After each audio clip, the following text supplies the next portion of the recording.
Hoje em dia é seu, hoje em dia é nosso. Que Deus te guarde, te proteja e te faça companhia. Que todos nós possamos ter uma quinta-feira produtiva e abençoada por Deus. Continuamos com muita informação para você. E olha, a polícia investiga, preste atenção nesse caso. Como uma senhora de 78 anos que sofre de Alzheimer desembarcou sozinha no Aeroporto Internacional de São Paulo e percorreu quase 20 quilômetros. De acordo com a família da idosa, além da companhia aérea estar ciente do problema da passageira, ainda tentou impedir o registro de um boletim de ocorrência. Veja. Sorrindo e amparada por familiares, Maria Aide dos Santos agora caminha tranquila para casa. A idosa de 78 anos que sofre de Alzheimer embarcou em um voo da Avianca em Goiânia ao meio-dia da quarta-feira com destino a São Paulo. A família tirou uma foto dela na pista do aeroporto da cidade natal. Maria desembarcou na capital paulista quase 2 horas depois. Um parente esperava por ela no salão de desembarque do aeroporto de Guarulhos. Por causa do problema de saúde, a família disse que pediu à companhia aérea um acompanhante até o parente encontrar a idosa. A minha avó foi deixada lá no saguão, não levaram ela até o meu pai que estava do lado de fora esperando. E a minha avó, por ter esse problema de esquecimento, ela se perdeu lá dentro. Ainda segundo a família, a companhia aérea dificultou a realização do boletim de ocorrência da idosa desaparecida. Está o advogado da Avianca lá. E eles simplesmente impedindo, não querem que ele faça o boletim de ocorrência porque disse que ele lá não foi informado que ela teria um problema e que teria que ter essa assistência. A idosa foi encontrada em Itaquera, na zona leste de São Paulo, a quase 20 quilômetros do Aeroporto Internacional de Guarulhos. A família agora quer saber como ela fez para percorrer essa distância entre o bairro e o aeroporto. Minha mãe veio parar em Itaquera, de Guarulhos com bica em Itaquera. Por meio de nota, a assessoria de imprensa da Avianca informou que toda a equipe do aeroporto de Guarulhos foi mobilizada e que disponibilizou todos os esforços necessários no suporte aos familiares. Imagine o perigo que essa senhora correu durante todo o período em que ela esteve fora, né? A partir do momento que ela passou pela porta ali do saguão do Aeroporto Internacional de São Paulo, em Guarulhos, né? Em Cumbica, até ser encontrada em Itaquera, praticamente 20 quilômetros de distância. Esse é um serviço que as companhias aéreas prestam, não só para idosos, mas também para crianças. E normalmente esses passageiros vão com um crachá no pescoço para que eles possam ser identificados, inclusive durante o voo, para que eles possam receber assistência no embarque e no desembarque, até que a pessoa responsável possa receber esse passageiro. Felizmente, tudo terminou bem para essa idosa, que além de tudo, ainda sofre com Alzheimer. Felizmente, tudo terminou bem, mas poderia ter se transformado numa grande tragédia. 2 homens assaltaram a joalheria de um shopping e na fuga eles foram impedidos por um policial civil e um militar, ambos à paisana. Agora adivinhe, houve tiroteio. Segundo a polícia, 2 homens entraram numa joalheria que fica dentro do shopping e trancaram todos que estavam no local em uma sala dentro da loja. Seguranças do shopping perceberam a movimentação estranha e na saída dos criminosos houve troca de tiros. O policial militar acabou ferido na axila. Um bandido foi preso. O ladrão estava com um revólver calibre 38. O outro assaltante conseguiu fugir. Segundo o comando da PM, o preso foi identificado como Levi Cândido da Silva e já tinha diversas passagens pela polícia por outros crimes, mas estava em liberdade. O caso foi registrado na delegacia de Vicente de Carvalho. A polícia vai solicitar câmeras de segurança para tentar prender o outro homem que está foragido. Infelizmente, nós temos registrado sempre para você aqui a audácia, a ousadia cada vez maior dos criminosos em todo o Brasil. E o vigilante, conhecido como serial killer de Goiás, foi condenado a 20 anos de prisão pela morte de uma jovem de 22 anos. Este é o segundo julgamento que ele enfrenta e ainda vai responder por mais de 33 homicídios. Tiago Rocha foi ao tribunal usando o uniforme da penitenciária. Ficou o tempo todo de cabeça baixa e não respondeu às perguntas do juiz. Ele foi julgado pela morte de Juliana Neubia Dias, de 22 anos, assassinada dentro deste carro em julho de 2014. A defesa argumentou que Tiago é louco e não tinha noção dos próprios atos. O julgamento durou pouco mais de 4 horas e os jurados condenaram Tiago. Como no primeiro julgamento, Tiago Gomes da Rocha pegou 20 anos de prisão. Ele ainda responde a mais 33 homicídios. Se for condenado em todos, com a mesma pena, pode pegar mais de 600 anos de prisão. Isso em tese porque ninguém vive tanto tempo e também porque a lei brasileira não permite que uma pessoa fique mais de 30 anos na cadeia. Realmente espero que ele pegue muitos anos na cadeia, fique bastante tempo lá e fique até o final da vida dele lá. O ex-governador de São Paulo e deputado federal Paulo Maluf, a mulher dele e o filho foram condenados à prisão pela Justiça da França. O crime? Lavagem de dinheiro. Paulo Maluf, hoje deputado pelo PP, e o filho pegaram 3 anos de prisão. Silvia Maluf foi condenada a 2 anos. Além de condenar Maluf, o Tribunal Criminal de Paris também manteve o mandado de captura internacional contra o deputado e confiscou o equivalente a 8 milhões de reais depositados em bancos franceses. A origem seria de desvio de dinheiro público. Os crimes atribuídos ao político teriam acontecido entre 1996 e 2005, segundo a Justiça da França. Em nota, a defesa de Paulo Maluf informou que vai recorrer à Corte de Apelação e afirmou que o dinheiro tem origem lícita. Alguma vez você já flagrou, já presenciou alguém furando uma barreira de pedágio? Sabe por que eu estou te perguntando isso? Porque aumentou mais de 10 vezes o número de motoristas que escapam de pagar o pedágio nas estradas de São Paulo. Mas o que parece barato pode sair muito caro. A fiscalização aumentou e as câmeras também não deixam escapar nada.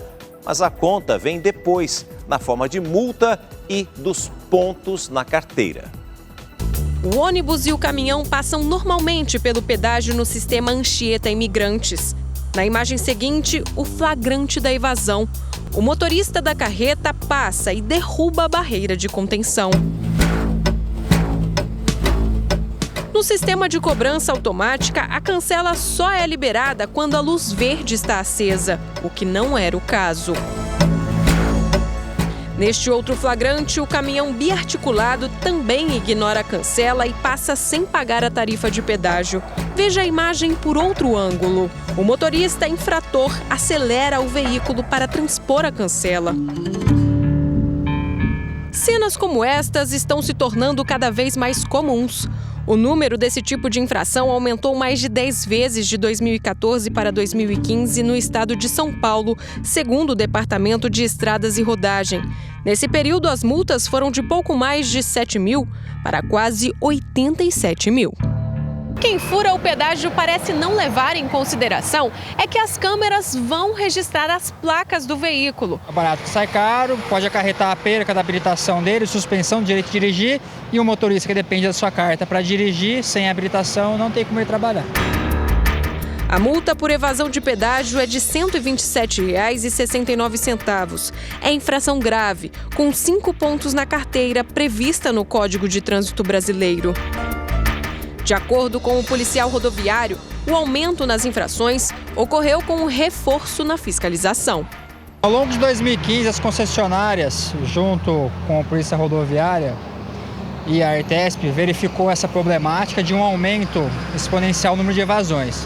E foi tomada uma ação da fiscalização dessas infrações de forma a impedir que as pessoas cometam essa infração. E não adianta querer escapar de pagar a multa usando a malandragem. Se o motorista tentar esconder a placa do veículo ao fugir sem pagar o pedágio, ele pode ser enquadrado no crime de estelionato. O tenente, que já abordou muitos motoristas fujões, diz que a justificativa mais frequente é a crise. As pessoas, ao serem abordadas, eles alegam que tá muito caro o pedágio, o frete é baixo, ou não tenho dinheiro para pagar o pedágio. Essas são as principais justificativas deles quando são flagrados se evadindo do pedágio. Seu Eufrásio acredita que são as filas nos pedágios que incentivam os motoristas a tentar passar mais rápido para não atrasar a viagem. Eles veem aquela fila excessiva, um fluxo de carro muito grande, acaba pegando o fluxo mais rápido, que acha que vai pagar o mesmo valor, mas no futuro com boleto. Isso é o que eu penso. O encarregado de ferramentas conta que pega a estrada com frequência para ir ao trabalho ou para passear. Por isso, instalou o aparelho de cobrança automática, em que a fatura é paga mensalmente. Ele diz que é raro alguém não colar o veículo atrás do carro dele. Quando a cancela abre, o outro motorista aproveita para também passar. Isso é o furo do pedágio que acontece comigo. Normalmente eles pegam atrás do meu próprio carro e evacuam junto. O motorista pode até conseguir passar sem pagar, mas corre o risco de receber a conta depois. As câmeras estão cada vez mais de olho em quem tenta escapar das tarifas do pedágio. E atenção, mais um episódio de briga envolvendo torcidas organizadas do futebol brasileiro. O presidente e o primeiro secretário da Gaviões da Fiel foram espancados em São Paulo. Um deles teve os 2 braços quebrados. Rodrigo de Azevedo Lopes, conhecido como Diguinho, e seu secretário, Cristiano de Moraes Souza, foram agredidos no estacionamento de um supermercado. Eles saíam de uma reunião com outros chefes de torcidas do futebol no Fórum Criminal da Barra Funda, na zona oeste de São Paulo. 3 homens espancaram Diguinho e Cristiano com barras de ferro. Cris perdeu vários dentes e Diguinho teve os 2 braços quebrados, um deles com fratura exposta no cotovelo. Os 2 foram socorridos e não correm risco de morrer. As pessoas que participaram das agressões ainda não foram identificadas. Mas, certamente, isso ainda vai intensificar ainda mais a já acirrada disputa, uma verdadeira guerra que existe entre as torcidas organizadas aqui de São Paulo e do Brasil, lamentavelmente. Onde é que nós vamos parar? Um vídeo mostra 2 jovens ofendendo e xingando policiais. Elas estavam pichando um espaço público e simplesmente não gostaram de ser repreendidas. Veja. Cenas de descontrole e constrangimento. Me solta, velho, me solta. Quer que eu vá? Eu entro, mano, mas me solta. Então me solta. Não grita tu, não me pega, não me toca. Não, DJ, direito de tocar em mim. No vídeo, 2 jovens xingam um brigadiano enquanto são encaminhadas à delegacia de polícia. Um áudio também foi gravado durante o trajeto dentro da viatura. Ô meu, eu sou um macho escroto. Assim. Mesmo diante das provocações das jovens, os policiais mantêm o controle e não respondem. Todo mundo se mata, todo mundo se não faz nada, meu. Tá ligado? Essa farda é uma... Essa farda fede a porco. Mas o que teria desencadeado toda essa confusão? Bom, de acordo com a Brigada Militar, as 2 jovens estavam pichando um espaço público urbano. Como se isso não bastasse, uma delas ainda agrediu com um soco no olho um sargento da Brigada Militar. E elas também teriam se recusado a se identificar para a guarnição que estava atendendo a ocorrência. Por isso, a dupla foi encaminhada para uma delegacia de polícia. Em outro trecho do áudio, elas admitem terem consumido drogas e álcool. Cara, eu tô um pouquinho embriagada, assim. Vocês, como lógico, já conseguiram notar o odor. Cheirados, óbvio. Cheirados, talvez. E isso demanda um esforço da brigada que poderia estar no atendimento ou na prevenção de fatos mais graves. Essa farda fede a porco. Parabéns aos homens da Brigada Militar do Rio Grande do Sul que não responderam e mesmo sendo provocados, agiram da maior forma legítima possível. Parabéns.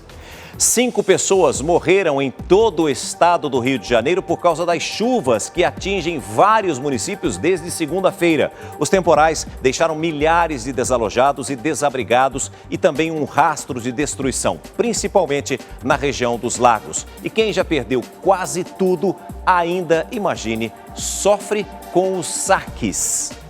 Em Maricá, ainda não é possível ver as ruas deste condomínio. É um vai e vem de gente que já nem se preocupa mais com a água que bate no joelho. Em todo o município, 500 pessoas estão desabrigadas e 2.000 famílias desalojadas. A gente está pegando carona no barco dos bombeiros, que está levando mantimentos e alguns moradores também que vão retornar para as casas nas regiões mais isoladas. A senhora vai voltar para sua casa? Vou. Tem que voltar, não tem lugar para morar, morar onde? Vou ficar em abrigo direto? Não dá não, gente. Algumas unidades tiveram as portas arrombadas por saqueadores. Desde ontem, 7 homens foram presos em flagrante por roubar quem já tem tão pouco. É por isso que Ângelo resolveu ficar. O condomínio do projeto Minha Casa Minha Vida foi inaugurado em julho do ano passado. E agora? O que eu vou fazer? Eu trabalho com as crianças daqui do condomínio. As pessoas que me pagam estão na mesma condição que eu. O subsecretário do Estado diz que a prioridade agora é abrir um canal para o mar e alojar os desabrigados. Depois disso vai ter uma avaliação do imóvel, do Minha Casa Minha Vida, ver se tem condição de abrigar essas pessoas para ver o que vai ser feito posteriormente. Enquanto isso, os moradores contam com a ajuda uns dos outros. Como Dona Shirley, que perdeu tudo porque ela e o filho optaram por socorrer os vizinhos antes de salvar o que tinham dentro de casa. Tem vida, tá bom, né? Ai, de começar tudo de novo. Em São Paulo, 30 pessoas morreram vítimas dos temporais desde o início do verão. Hoje de madrugada, 2 casas desabaram em Guarulhos, na região metropolitana. Agora de manhã, mais uma construção caiu.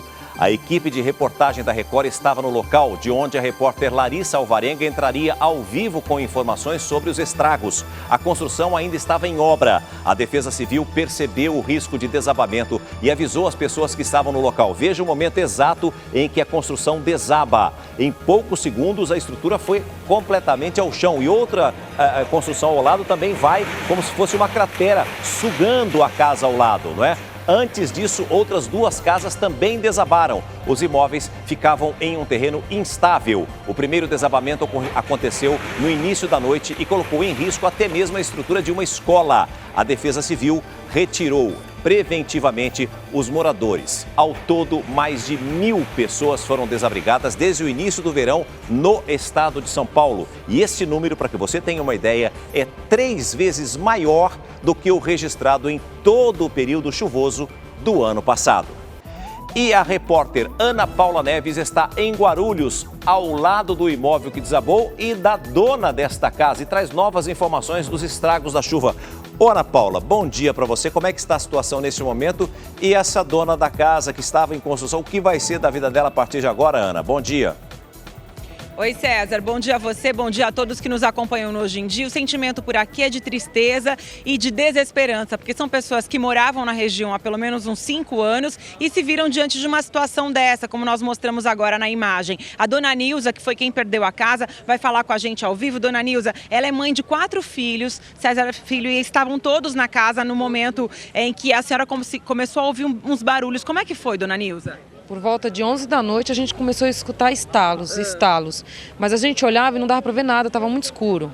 E aí foi aumentando e a gente correu, foi ver o que era e a gente viu cedendo, a terra descendo. E só deu tempo de acordar as crianças, botar todo mundo para a rua, pegar documento. Foi a única coisa que a gente conseguiu tirar da casa. O resto foi tudo embora. Graças a Deus vocês estão bem e deu tempo de salvar a todos. Mas a casa da senhora virou agora entulho. Virou entulho. Só lama e não tem mais nada lá. A gente vai mostrar agora, César Filho, nós estamos nos distanciando aqui do carro, pedindo uma licença para a população, para a gente mostrar onde é que estava a casa da dona Nilza. A gente vê esse barranco grande ali na frente, ó. Tá vendo um monte de entulho ali, laje, tem máquina de lavar roupa, todo esse meio aqui de um morro aqui, né, dona Nilza? Tinham pelo menos 10 residências. Os bombeiros falam em 3 residências até agora que teriam sido destruídas por conta do deslizamento de terra, mas os moradores aqui já falam que esse número pode passar de 10, né, dona Nilza? Vizinhos da senhora já relataram que o barro levou também a casa deles. Junto com a minha casa foram 5, de uma vez só, que desceu tudo junto. Só desse lado. Do outro lado, a gente não sabe nem quantas, mas tem muita gente ainda que perdeu tudo. Tá todo mundo sem saber o que fazer. Defesa Civil está aqui e só isolaram a área, não dão umas orientação direito pra gente, a gente está aqui. Sem nada, na chuva e só barranco descendo. E agora, a senhora até agora não ouviu nenhum relato de alguém que tenha sido, que tenha dado falta de uma pessoa aqui dentro, pelo menos nesse miolo aqui, né? Não, até agora não. Todo mundo conseguiu ouvir e sair antes de deslizar tudo. Conseguimos sair para a rua e só ver a casa descendo. Então, graças a Deus, vocês estão bem. Agora, qual vai ser o futuro da senhora? A senhora já sabe para onde vai? Não, ainda não. Ainda não. A promessa aqui é de uma ajuda de R$300 mensal durante um ano e ninguém sabe mais o que fazer. Tá bem, obrigada, dona Nilza. Boa sorte para a senhora. Olha, César Filho, oi, claro, eu quero pode só falar. fazer uma pergunta, por favor, para ela. Quando ela iniciou a construção, ela sabia que tratava-se de uma área de risco, ela foi orientada, a pessoa que fez a construção, todo o alicerce, avisou para ela que ali tratava-se de uma área de risco ou não? Ela sabia que ela estava correndo esse risco? Ó, a dona Nilza chegou aqui há aproximadamente uns 4 anos, né, dona Nilza? Quando a senhora chegou, a casa já estava construída? Não, a gente construiu a casa. E aí a senhora imaginava que fosse uma área de risco? Não, ninguém nunca avisou nada, nunca teve. Tiveram um pessoal da Defesa Civil aqui, isolaram algumas áreas, mas outra não. Aqui nunca avisaram nada. E agora a casa da senhora estava em obras? A senhora estava ampliando o imóvel? Ampliando a casa, fazendo o segundo andar, mas desceu tudo. E as casas que estavam ao lado também estavam em obra? Algumas sim, algumas sim. A senhora acha que tem a ver a obra com o que aconteceu? Não, não. Tem a ver com a área mesmo, com a chuva. Eles tirar só metade do pessoal de uma área de risco, não ver que o outro lado também era uma área de risco, não tirou todo mundo. Eu só acho isso. Tá bem, obrigada, viu? Bom dia para a senhora e boa sorte. É isso agora, César Filho. A prefeitura vai tentar fazer o cadastramento dessas pessoas para ver qual será o futuro dessas famílias. São pelo menos, então, 10 casas que foram levadas por essa lama toda. A gente volta a mostrar as imagens aqui. A gente vê que é quase um vale, né, aqui. Então é um morro grande que tem algumas construções ainda, como a gente pode ver nas imagens. Então, por conta da chuva, esse solo ficou encharcado de água, houve o deslizamento de terra e foi levando uma casa atrás da outra. Então os moradores já dizem que são pelo menos 10 imóveis que foram arrastados por essa lama e viraram entulho, como a gente pode ver agora. No entanto, há outros imóveis ali. A Defesa Civil orientou as pessoas que deixassem esses imóveis também, porque na área não há nada seguro, como a gente bem pode ver, a chuva continua, então a lama continua encharcada, a terra está com muita água, pode haver um novo deslizamento de terra, então a orientação da Defesa Civil é para que ninguém permaneça nos imóveis. É uma situação muito crítica, a gente acompanha isso ano a ano, porque são muitas pessoas morando realmente em áreas que são áreas de risco e agora ficam sem saber para onde ir, o que fazer a partir do momento em que acontece essa tristeza, né? Que é uma cena triste. Não chegou a ser uma tragédia porque felizmente ninguém se feriu, eles conseguiram sair das casas antes do deslizamento de terra acontecer. César Filho. Obrigado, Ana. Uma ótima quinta-feira para você. E a Ana disse tudo, né? O que fazer, para onde ir, é uma situação que se agrava a cada ano. As chuvas estão cada vez mais fortes, mais intensas nesse período, as chamadas chuvas de verão, não é? E não apenas aqui em São Paulo, nós tivemos realmente temporais muito fortes no Rio Grande do Sul, em Minas Gerais, no Rio de Janeiro, né? Realmente muitas regiões do Brasil sofrendo com isso e muitas pessoas realmente residindo em área de risco. Felizmente, apenas o imóvel que se foi, mas muita gente acaba perdendo a vida e nós temos registrado isso frequentemente no Hoje em Dia aqui para você, lamentavelmente e infelizmente. Aliás, tem uma família que já está há mais de uma semana, praticamente uma semana, sem ter onde morar. A casa onde essa família vivia, não é, foi totalmente destruída com um temporal. Nós mostramos esse caso aqui no Hoje em Dia. Reveja, o temporal foi na quarta-feira da semana passada. A casa não aguentou a força da correnteza e simplesmente desmoronou. Foi na Vila Industrial, na zona leste de São Paulo, no limite da capital com Santo André, no ABC Paulista. O córrego Oratório, que passa pelo bairro, transbordou e invadiu as ruas, provocando o tombamento da residência. O helicóptero da TV Record flagrou a gravidade da situação e o desespero dos moradores que conseguiram sair a tempo, felizmente. Nós vamos ouvir de novo o depoimento da dona Edenilce, que falou ao vivo com o Hoje em Dia numa entrevista conduzida pela repórter Larissa Alvarenga. Veja. Você estava trabalhando, né? E quando chegou aqui, qual foi a situação que você encontrou? Ficou desesperada porque perdeu tudo, né? Eu recebi a notícia no ônibus, né? Tava vindo do trabalho, tava muito trânsito. Aí eu parada no trânsito, aí eu recebi a notícia de que minha casa tinha sido derrubada pela enchente, né?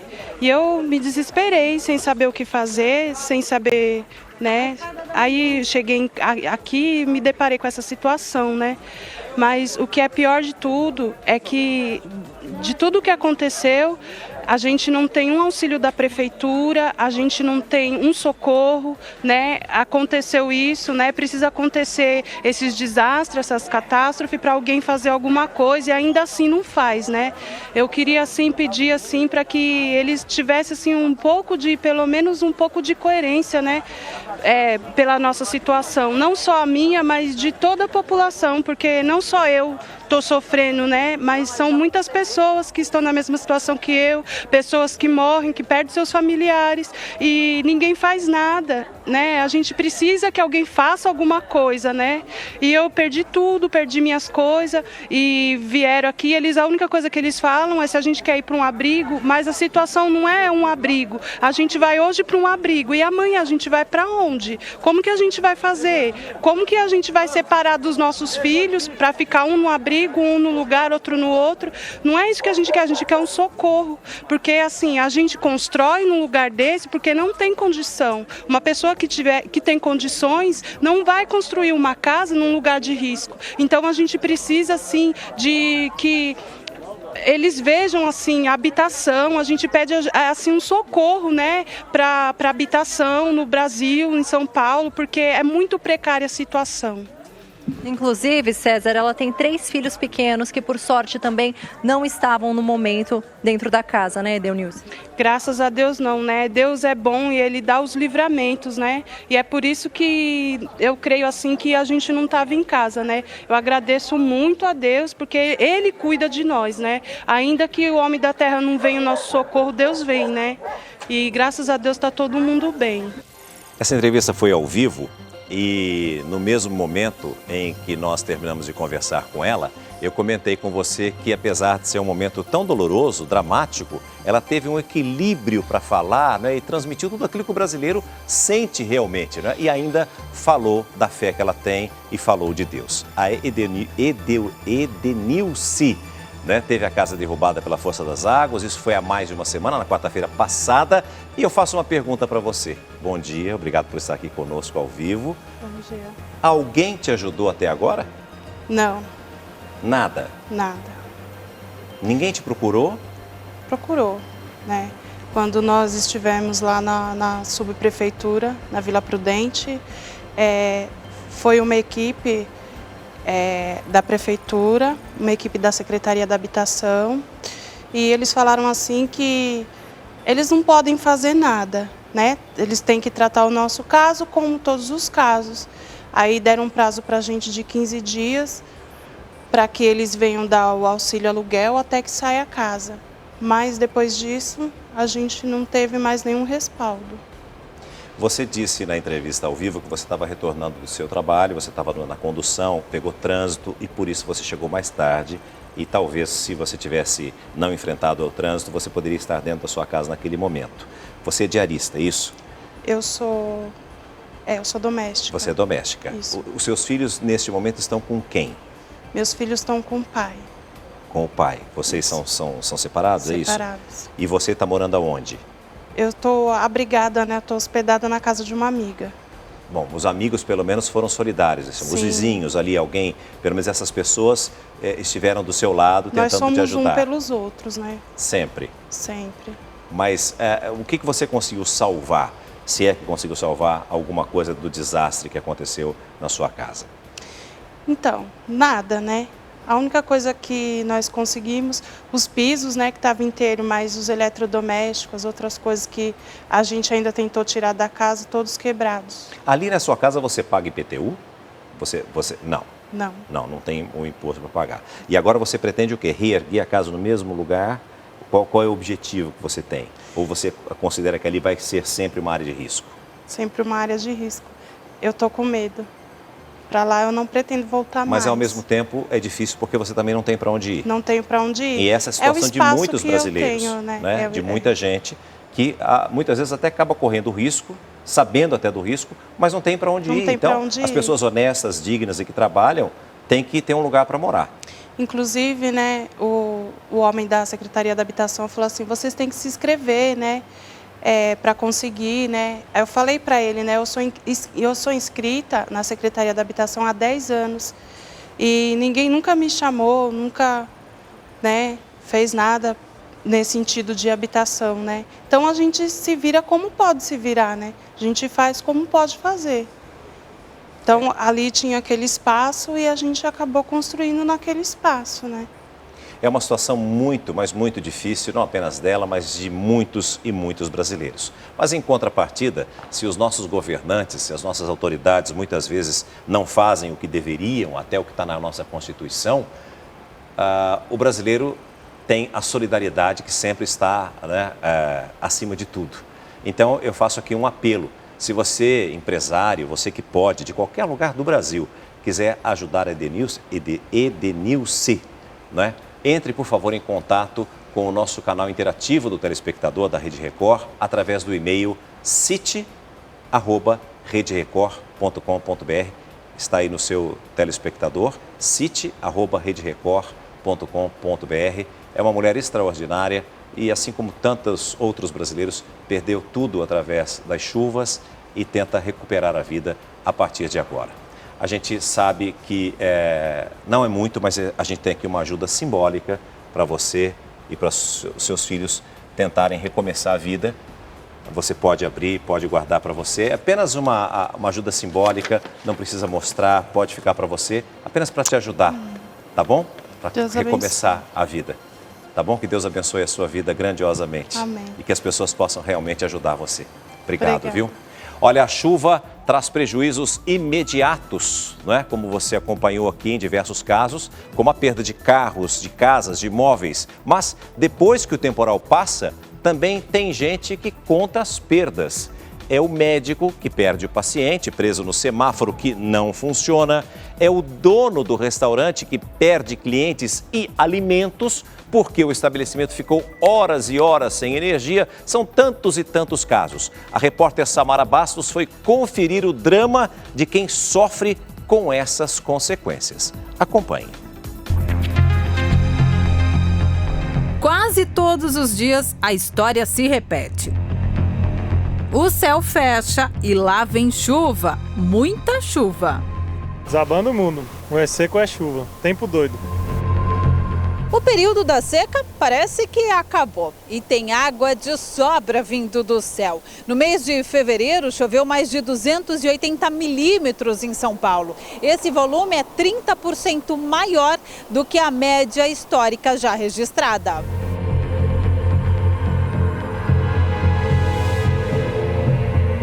E junto com esse aguaceiro vem uma conta infinita de prejuízos. Basta olhar para os semáforos. Quantos como este, completamente apagado, você encontra toda vez que chove? Com frequência acontece. Para tudo. A gente que trabalha na rua sempre está chegando atrasado por causa disso aí. Hoje mesmo é para chegar 9 horas a hora que eu estou aqui ainda. É 10h20, já estou na metade do caminho. Atrasos na vida de qualquer um. O dia vira uma tempestade. Jussi Mauro ainda contabiliza os prejuízos. Ele tem restaurante na zona oeste de São Paulo. E só nesta semana, que ainda não acabou, foram mais de R$3.000 de perdas. Toda vez que acaba energia, eu tenho que fechar o restaurante. Devido à falta de energia, não dá para atender. Então, por noite eu vendo média de R$2.000, R$3.000, é o que dá de prejuízo diretamente, fora a matéria-prima que perde, com a falta de energia. Tudo que está gelado e congelado, você acaba perdendo. Faltar luz não é o maior dos problemas. Isso quando não queima um eletrodoméstico. Essa semana, depois de uma chuva, esse balcão resfriado queimou. E os 10 quilos de peixe que estavam aqui dentro tiveram que ir direto para o lixo. Não teve jeito. Como o meu peixe é um produto fresco, não trabalho com congelados, acabou a energia, ele vai estragar. Tem que jogar fora, não tem como aproveitar. Fora isso, tem a parte de cebolinha, pepino, que a gente não contabiliza, que é coisa pequena. Tive que gastar mais de R$600 para arrumar uma vitrine. Em casa, os prejuízos também são muitos. Maria Elisa já perdeu as contas de quantas lâmpadas teve que trocar este ano. Agora, queimadas são 3. Atualmente, elas estão caras, né? São essas lâmpadas especiais, sempre um prejuízo. Além de ter as lâmpadas queimadas, a falta de luz no bairro, que fica na zona sul de São Paulo, prejudica o trabalho dela. 90% do trabalho da Maria Elisa é feito no computador de casa. No último mês, ela ficou 7 dias sem conseguir sequer ligar o aparelho. Mas estou trabalhando, acaba a luz, né? Chega a perder trabalho, né? Que atrasa tudo. Inclusive, tenho que ligar no meu trabalho e avisar que vai demorar para eu mandar o trabalho, né? Quer dizer, envolve várias pessoas nessa falta da luz, né? A Neide mora no mesmo prédio da Maria Elisa e também reclama da falta de luz. Para unir forças, os moradores criaram uma página em uma rede social para pedir mais atenção ao bairro. Porque a frequência é muito grande. Então, é para ver se alguém olha e toma alguma providência. Para evitar ainda mais prejuízos, não custa lembrar. Em épocas de chuva, o recomendado é tirar da tomada aparelhos eletrônicos, como televisão e micro-ondas. Se tiver relâmpagos, evite usar o chuveiro ou a torneira elétrica. Evite contato com qualquer objeto de metal. Fique longe das tomadas e evite usar o telefone. E é importante também você de casa que evite deixar principalmente as pessoas que carregam o telefone celular, costumam largar sempre o fiozinho pendurado na parede, né? E muitas vezes a criança pequena vai, coloca na boca, os cachorros vão ali e acabam mordendo esse equipamento também. Então, sempre todo cuidado é pouco. Então, preste bastante atenção, principalmente nessa época do ano.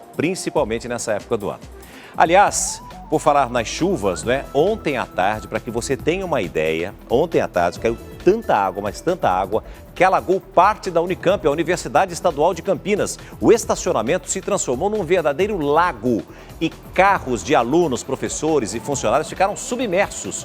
Uma árvore também caiu sobre 2 veículos, mas felizmente não havia ninguém dentro. Segundo os meteorologistas, em pouco mais de 1 hora, choveu o esperado para 15 dias. A universidade ainda calcula os prejuízos, mas afirma que ninguém ficou ferido.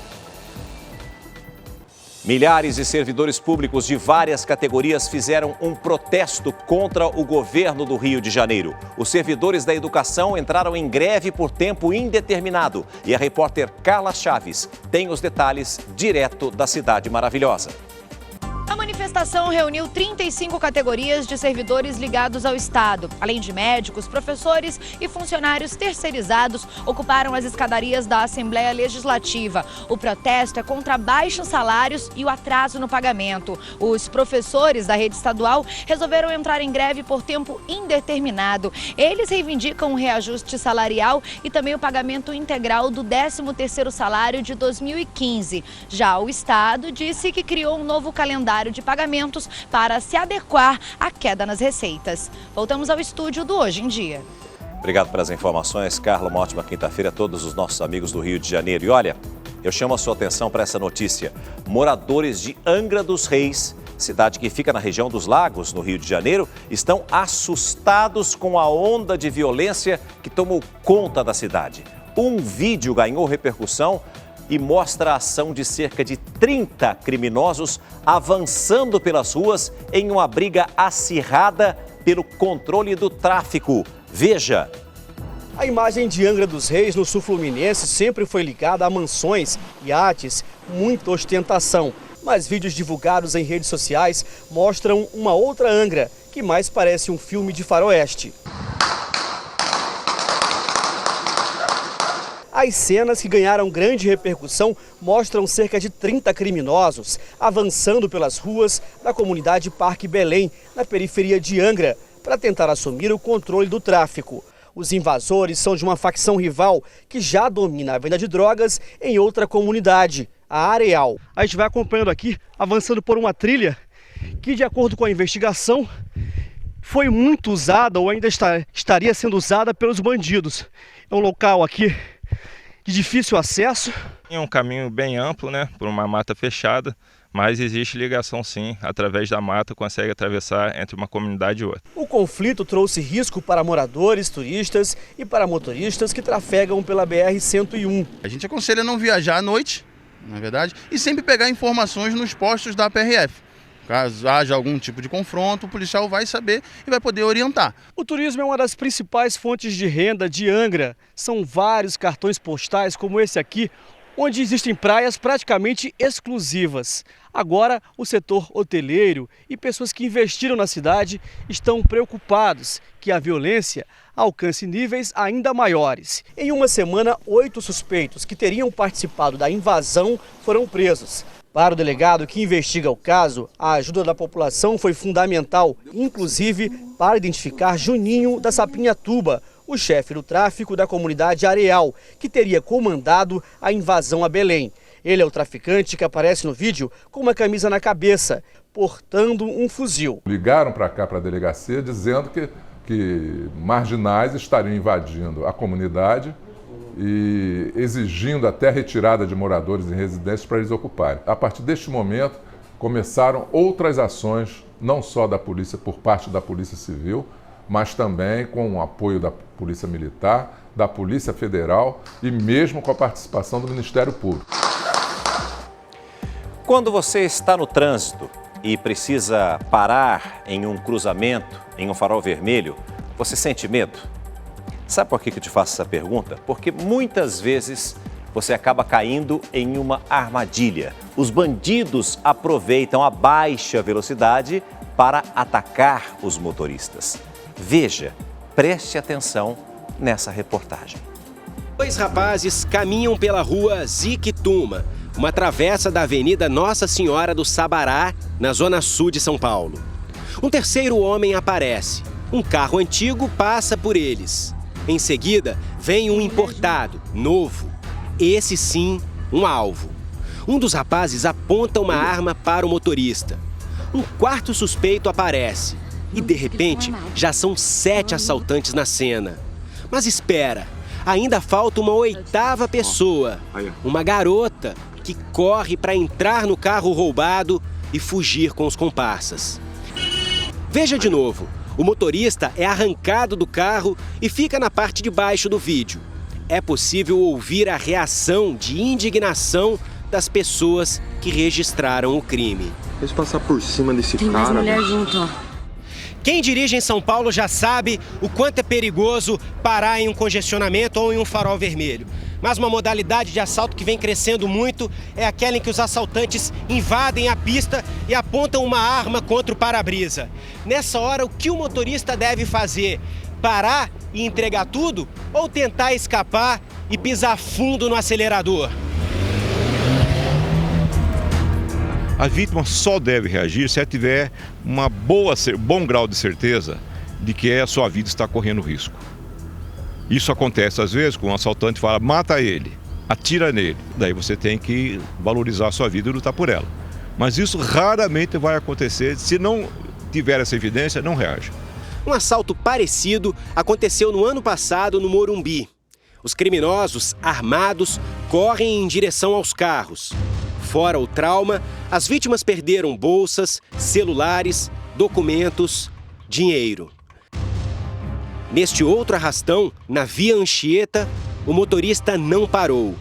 Um bandido é atropelado no meio da pista. Os outros 2 fogem. Sobre o arrastão do último dia 26, a polícia disse que 5 menores foram detidos. Eles haviam acabado de roubar um segundo carro. 3 pessoas ainda estão foragidas. Não grita que eles estão armados. É como uma ganguezinha ou como uma parte de uma torcida organizada. Além do objeto de obter alguma coisa, que é o roubo em si, é uma demonstração também para o grupo. Quem mais age, quem mostra mais coragem, como aquele que tem uma arma. Essas ações contam pontos dentro daquele grupo marginalizado de jovens delinquentes. Deixa eu passar por cima desse cara. Tem mais mulher junto, ó. Uma situação terrível que não acontece apenas em São Paulo, mas em muitas cidades brasileiras. Novas imagens devem ajudar nas buscas pelo neto de Chico Anísio. Os peritos resolveram analisar um tubarão encontrado na praia onde Rian foi visto. Eles levantaram a hipótese de um ataque ao músico. As buscas seguem concentradas em Quissamã, no norte fluminense. As equipes de resgate fazem um pente fino na Lagoa do Paulista, na praia e dentro da reserva do Parque Nacional da Restinga de Jurubatiba. As roupas que Rian usava no dia que desapareceu foram encontradas no local.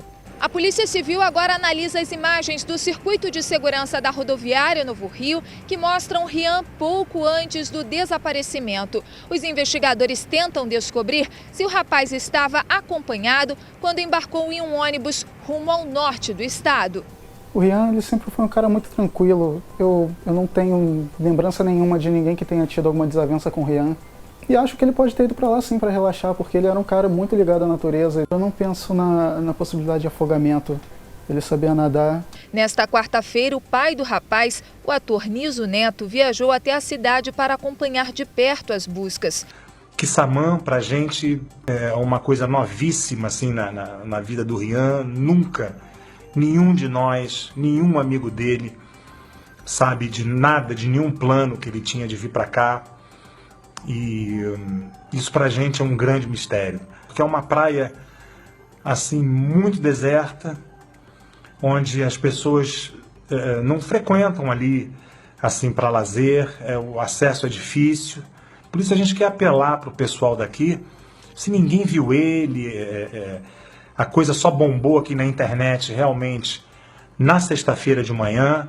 Então ele teve um tempo onde ele pode ter sido passado por aqui desapercebido. O rapaz está desaparecido desde o dia 23 de fevereiro e foi visto pela última vez saindo de um shopping em São Conrado, na zona sul do Rio. Sacando a gente viu, ele está sozinho. Mas a pessoa podia estar no carro, já descartaram isso mais ou menos. O colete à prova de balas salvou a vida de um policial militar durante um tiroteio. O PM foi baleado na altura do coração, mas devido à proteção, ele teve apenas uma escoriação. O tiro deixou um ferimento no peito do soldado da PM que não quis se identificar. Tudo aconteceu depois que os 5 suspeitos correram para um matagal quando viram o carro da polícia. 4 conseguiram fugir, mas um deles foi perseguido e trocou tiros com 2 policiais. Quando eles viram, já foram recebidos a tiros. Aproximadamente a 5 metros do indivíduo. Como é muito escuro, eles já estavam bem próximos aí, não dá para saber se ele estava tentando se esconder dos policiais e resolveu reagir aí achando que seria encontrado. Na hora da troca de tiros, o soldado da PM usava este colete e dá para ver, olha só, onde é que o tiro atingiu, a altura do coração. Do lado de dentro do colete nós temos aqui essa outra parte, olha só onde que a bala ficou, bem aqui. O PM atingido passou pelo médico e foi liberado. O bandido foi baleado e morreu no hospital. Frank Barton Messias tinha 39 anos, estava com esse revólver e com esta mochila. Dentro havia maconha, crack e cocaína. Nós consultamos os antecedentes, ele já possui registro criminal, condenação por roubo e vários outros antecedentes. E olha essa notícia. Cientistas brasileiros encontraram o vírus da Zika, sabe onde? Na saliva de mosquitos do tipo Culex, o famoso pernilongo ou muriçoca. Os pesquisadores da Fiocruz de Pernambuco agora tentam confirmar se eles também podem ser um transmissor da doença para humanos, além do Aedes aegypti. A preocupação é que quantidade de pernilongos na natureza é 20 vezes maior do que o Aedes, o que potencializaria a transmissão do Zika vírus a toda a população. Por enquanto, os testes foram feitos apenas em laboratório e devem ser concluídos no segundo semestre.